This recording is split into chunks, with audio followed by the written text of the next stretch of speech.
தற்போது சமாதான ஏஜி சபையின் தலைமை போதகர் பாஸ்டர் ஆர் கிளாரன்ஸ் மருதையா அவர்கள் தேவனுடைய செய்தியை கொண்டு வருவார்கள். கிறிஸ்துவுக்கு அன்பானவர்களே, இந்த நாளிலேயும் ஊடகத்தின் மூலமாய் உங்களை சந்திப்பதிலும் மகிழ்ச்சி அடைகிறேன். இந்த நாளிலே ஆண்டவர் நமக்கு தரக்கூடிய வார்த்தை என்னவென்றால், நீதிமொழியின் புஸ்தகம் 6ஆம் அதிகாரம் 6, 7, 8 இங்கே சொல்லும்போது, நீ எறும்பினிடத்திற்கு போ, 2வது அது வழிகளை பார், 3வது ஞானத்தை கற்றுக்கொள் என்று சொல்கிறார். ஞானியாகிய சாலமோன் ஒரு சாதாரண ஒரு எறும்பை பார்த்து, அந்த எறும்பினிடத்துல யாரை போச்சுகிறார்? ஒரு மனுஷனை பார்த்து சொல்றார். மனுஷருடைய பல வகையான மனிதர் இருக்கிறார்கள்.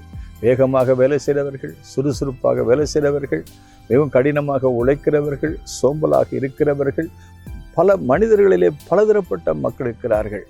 ஆனால் இந்த சாலமோன் ராஜா ஞானியாகிய அவர், ஞானத்தை பெற்றவர், மக்கள் ஞானமுள்ளவர்களாக இருக்க வேண்டும், பேதைமை உள்ளவர்களாக இருக்கக்கூடாது என்பதற்காக அவர் சொன்ன ஆலோசனை புத்திமதி அல்லது ஞானம் என்னவென்றால், சோம்பர் கையால் வேலை செய்கிறவன் ஏழை ஆவான், சுறுசுறுப்புள்ளவன் கையோ செல்வத்தை உண்டாக்கும். ஏன் நமக்கு இன்னைக்கு வறுமை, ஏன் நமக்கு தரித்திரம், ஏன் நம்ம வீட்டில் ஆசீர்வாதம் இல்லை? ஆகவே நாம் சுறுசுறுப்புள்ளவர்களாக இருக்க வேண்டுமேனால், ஒன்று தேவ ஆசீர்வாதம், 2வது இந்த சாலமோன் ஞானி அவர் அநேக காரியங்களை சம்பாத்தியம் பண்ணனால, அவரும் சுறுசுறுப்பாக இருந்தனால, அவர் கண்ணுக்கு முன்னால் காணப்பட்ட ஒரு எறும்பை பார்த்து, அவர் காலத்திலே சோம்பேறிகள் இருந்திருக்காங்க, அந்த சோம்பேறிகளை பார்த்து சொல்றாரு, சோம்பேறியே எறும்பிடத்திற்கு போ, 2வது அதனுடைய வழிகளை எல்லாம் நன்றாக கவனித்து பார்.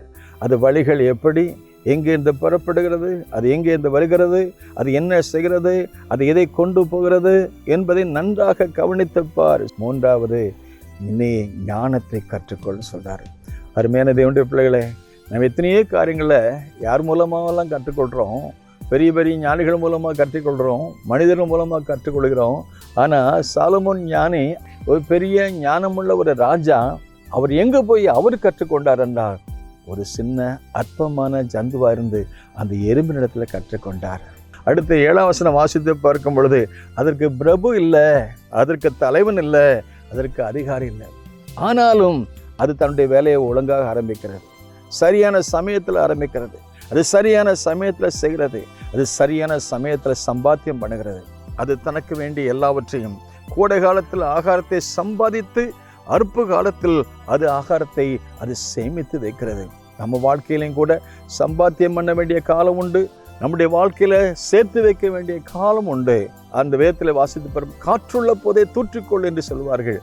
எறும்பு தன்னுடைய வாழ்க்கையில தனக்கு வேண்டிய ஆகாரத்தை சம்பாத்தியம் பண்ணி, தேவை வரும்போது அதுக்கு உதவி செய்யும்படி அது சேர்த்து வைக்கிறது போல, இந்த நாட்கள்லையும் இந்த பாடத்தை கற்றுக்கொண்டு நம்முடைய வாழ்க்கையிலையும் சோம்பேறியாக இராதபடி, எறும்பினிடத்திற்கு போய் வழிகளை பார்த்து கற்றுக்கொண்டு, கோடை காலத்திலே சம்பாத்தியம் பண்ணி, அறுப்பு காலத்தில் சேர்த்து வைத்து, நம்முடைய எதிர்கால வாழ்வுக்கு நம் ஆண்டவருக்கு பயனுள்ளதாக இருக்க, குடும்பத்துக்கு ஆசீர்வாதமாக இருக்க, சபைக்கு ஆசீர்வாதமாக இருக்க, நம் அநேகருக்கு இன்னும் ஆசீர்வாதமாக இருப்பதற்கு கர்த்தர் நமக்கு உதவி செய்வாராக. சாலமோன் ராஜாவை பெற்ற அந்த ஞானத்தை போல நாமும் சாலமோனிலும் பெரிய இடத்துல கற்றுக்கொள்வோம். கர்த்தர் நம்மை ஆசீர்வதிப்பார். May God bless you.